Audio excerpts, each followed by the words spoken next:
आज जो आपने ऊपर टॉपिक देख ही लिया है कि लिंग की लंबाई के ऊपर कुछ बात करनी है, तो इस विषय पर बहुत सारे लोगों की अलग अलग राय है जो चिकित्सा से जुड़े हुए हैं।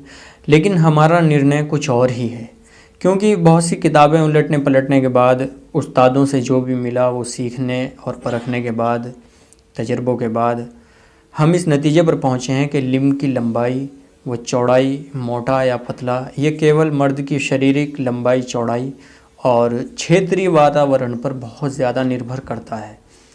लिंग के छोटा रह जाने का एक कारण जवानी के शुरुआती दिनों में अप्राकृतिक सेक्सुअल एक्टिविटी भी है।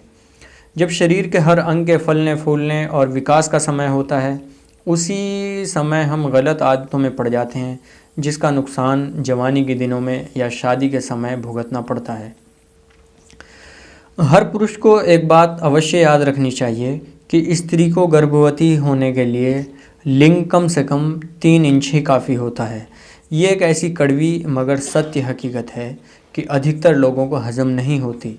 इस हकीकत में ज़रा भी कोई शक और संदेह की कोई गुंजाइश नहीं है।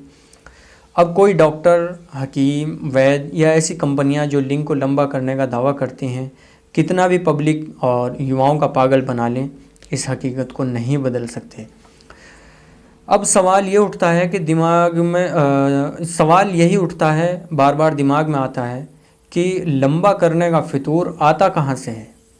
दिमाग में पेनिस को लंबा करने का फितूर आता कहाँ से है? तो इसका सीधा सा जवाब और सिंपल सा जवाब यही है कि पॉर्न फिल्में देखकर लोगों के मन में ये विचार आता है।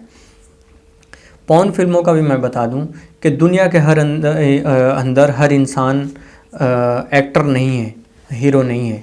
बॉलीवुड के अंदर कुछ गिने चुने लोग हैं जो एक्टर हैं। वैसे आबादी हमारे हिंदुस्तान की कितनी है दुनिया जानती है। क्रिकेटर सिर्फ 11 मैदान के अंदर खेलते हैं, वो पूरे इंडिया से चुने होते हैं जो 11 आदमी खेलते हैं। क्या पूरे इंडिया में सिर्फ 11 ही आदमी हैं?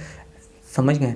तो इसी तरह से इन फिल्मों के भी एक्टर होते हैं और उन एक्टरों की शारीरिक हालत को देखा जाता है और उनकी सेक्सुअल समस्याओं को, सेक्सुअल चीज़ों को, सेक्सुअल एक्टिविटी को, हर चीज़ को उनके देखा जाता है।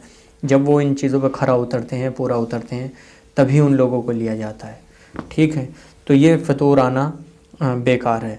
हालांकि कुदरत के जो नियम हैं और कानून हैं, उनके हिसाब से जिस तरह हर इंसान की शक्ल और शरीर अलग अलग हैं, किसी का कद लंबा है, कोई छोटे कद वाला है, कोई मोटा है, कोई पतला है, यही लिंग का मामला है।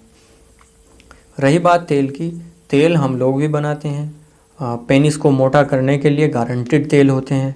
ज़रूरत पड़ने पर पेनिस की नसों में आई कमज़ोरी के लिए उस पर पट्टी का भी बता देते हैं इंतज़ाम कि क्या होता है। लेकिन ऐसा कोई तेल, कोई मरहम, कोई पट्टी हम लोग नहीं बना पाए जो हम गारंटी से कह सकें ये तेल पेनिस की लिंग की लंबाई के लिए है या ये लिंग की लंबाई बढ़ा देगा। ये बात स्पष्ट करना बहुत ज़रूरी है। ये सब कुछ इसलिए लिखना पड़ा और कहना पड़ा, बताना पड़ा, वीडियो बनानी पड़ी, क्योंकि कई दिनों से कुछ दोस्तों के मैसेज मेरे व्हाट्सएप पर और कॉल भी आ रही थी।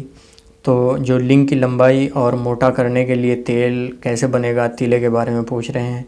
और बहुत जल्दी आप लोगों के सामने वो वीडियो भी हम बना कर दे देंगे कि जिस जो तेल हम लोग बनाते हैं, उस तेल की पूरी डिटेल फुल हर तरह की जड़ी बूटियाँ आपको दिखाकर, हर चीज़ को हाईलाइट करके वो चीज़ आपको दिखा देंगे कि किस तरह से तेल बनेगा और किन किन चीज़ों में वो फ़ायदा देगा और लिंग की किन चीज़ों में वो फ़ायदा देगा, किन समस्याओं में फ़ायदा देगा, ये सब कुछ लिख देंगे।